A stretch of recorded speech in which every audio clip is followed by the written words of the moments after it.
Good morning and welcome to another episode here at the Organic Rose Allotment.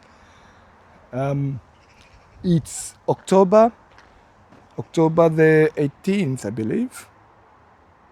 Actually, no, it's October the 19th, and we've got a lot of work to do. So let me show you around. It's a sunny day, which is really lucky because the weather said it was going to be raining today. So there's a lot of work to do, but I'm gonna pace myself today. So I'm thinking what I'm going to be doing first is choosing to actually turn over some of these beds. So for example, at the front here, we had some of these sunflowers that absolutely needs to go. And we've got some of these tomato plants here also that needs to be dealt with. This bed is fine, the one right by our feet here. However, this bed here, I've got some of the winter greens in here, but they've been overtaken by some of the weeds. So I'm going to have to sort that out. Now I've got a choice. So I could start right at the front and then work my way in. So what I don't want to do today is to do too many of different projects. So what I will do is just start at the front here, get some of these old crops out of the bed, because I would be creating another bed there again for this season, and perhaps also clear this bed. The reason I haven't done this bed is because all the butternut squash are in this bed, so they originate in this bed. So I didn't want to actually disturb the soil too much. So I might actually leave this as it is for now, and yeah, small steps. So I'm gonna put the camera down. So as we can see, if I actually just show you, pan from this side here all the way to the left. Okay, so I'm hoping that I'll do something this side. Okay, so let's get our wheelbarrow, let's get some tools, and let's get going.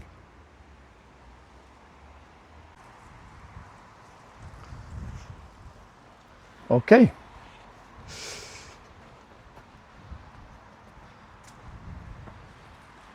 Let's start right here at the gate. And the first thing I'm gonna pull out is these sunflowers.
I mean, part of being organic as well is, thinking about sustainability. Okay, let me just quickly show you.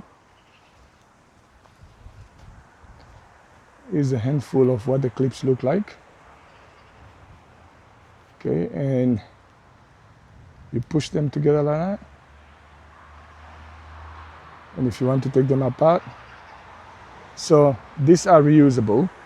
And wherever I've used them all around the allotment, if I turn around, show you where I've staked up other tomatoes, like in that area, all of those canes have those clips on, as well as the other side. So I've got loads of clips to save around. But that's for another day. So let's carry on.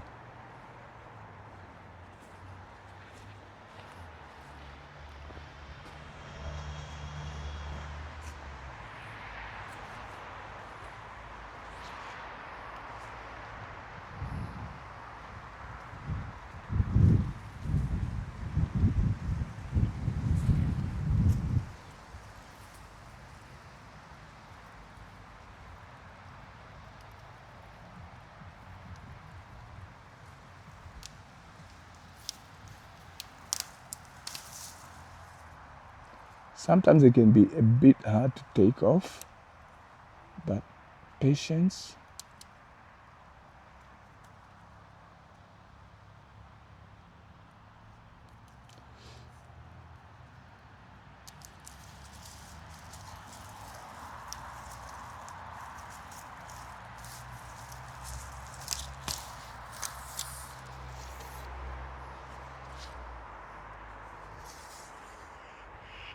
Okay, I think I found an even better way of actually like removing them.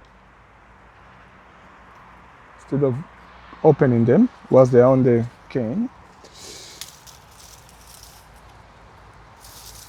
I can just remove the cane from the ground.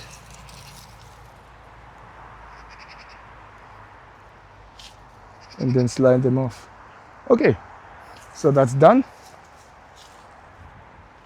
I get to save my cane for another season. Right now I can bulldoze through this. Oh, there's a little pumpkin.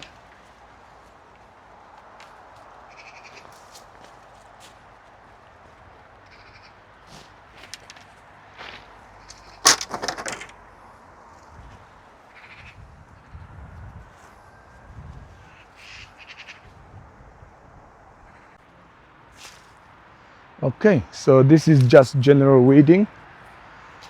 We'll start here, move to that side. Let's see how it goes. What my intentions are for this year is I've got a few beds in a line from here all the way up to the polytunnel.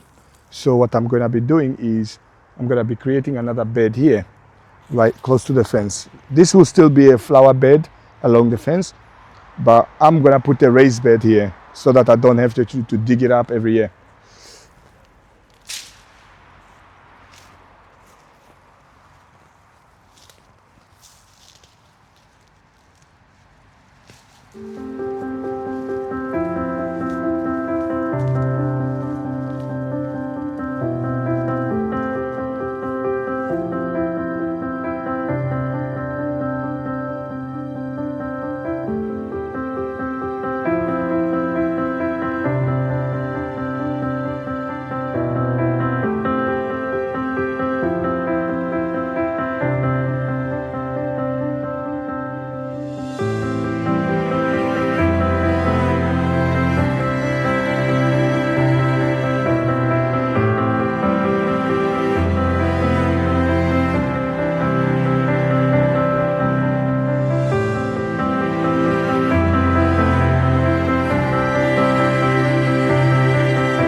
There's a bell pepper here. Someone said that you could save this and actually like grow it into like a bush, but I think they were possibly like referring to chili peppers, because I know chili peppers plants can survive very well. You can overwinter them. I'm gonna do a video with my chili peppers that I have in Napolitano, I'm hoping that I get to save a lot of them. I've got Bailey New Mex. I've got habanero long, habanero red, habanero chocolate. I've got cayenne long and cayenne slim. So what I'm hoping to do is a technique that someone taught me, where cut down all the branches and get the plant potted in a different smaller pot, maybe new compost, and then just put it somewhere. I'm looking to actually take it home, put it somewhere where it will not be sort of frost exposed. So, and then come March, April, I can then start to actually revive it by putting it in a bigger pot and perhaps putting it in a Napolitano and seeing what happens. So that's what I'm gonna do, because most of my chilies were late to actually come up. So I did get a lot of chilies, as you will see in some of my videos, but at the same time, I could have got more if all the chili plants actually came up before. Well, if they came up at the time when I actually put them in, because they came up a little bit too late. So for example, some of them now are still having flowers. And again, I've done a video on that. So yeah, I think if anybody has any ideas on how I can actually do it better, please let me know. Okay, let's finish this part off.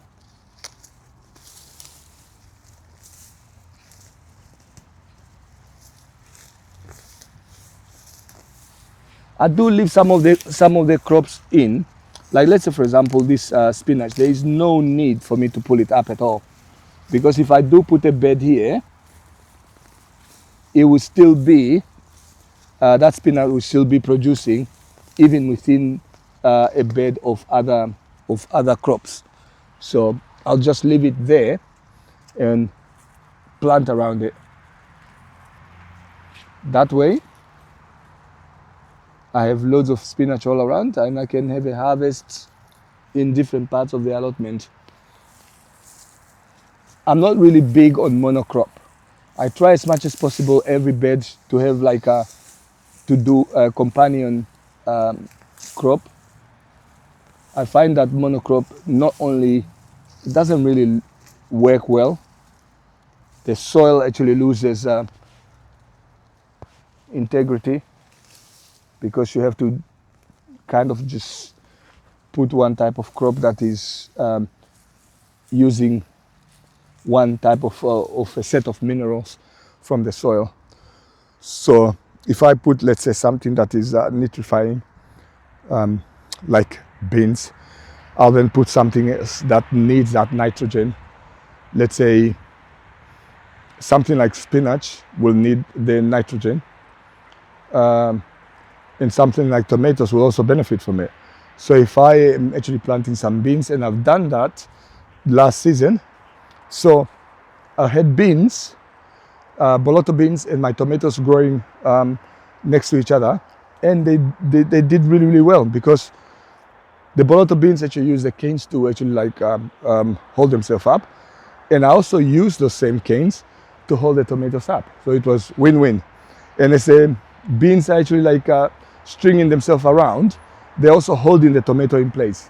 So after a certain period of time, I didn't actually need to clip anything down, because it was being done for me. Okay, so I'll get a wheelbarrow and get some of these weeds, put them in a wheelbarrow, and I'll be cutting them all away. And okay, I'll cut the video here and show you when I'm starting this bed.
Thank you for watching this episode of the Organic Growth Allotment, and hopefully we'll see you again in the next episode. If you are new to the channel, leave us a like if you like the content of our channel, and subscribe if you would like to see how this all turns out. So at the moment, I am now in the process of actually like putting the allotment really to sleep for the winter. There's still a lot to harvest through the winter because we've got some winter crops. However, most of the beds will be covered. I'll be putting new compost in it and just covering them and just waiting until about sort of March time to actually start transplanting new crops into them again. It's gonna be fun. I mean, I've been told when you're growing organic, you never had the two same seasons. So stick with us and we'll see how this goes. Thank you very much.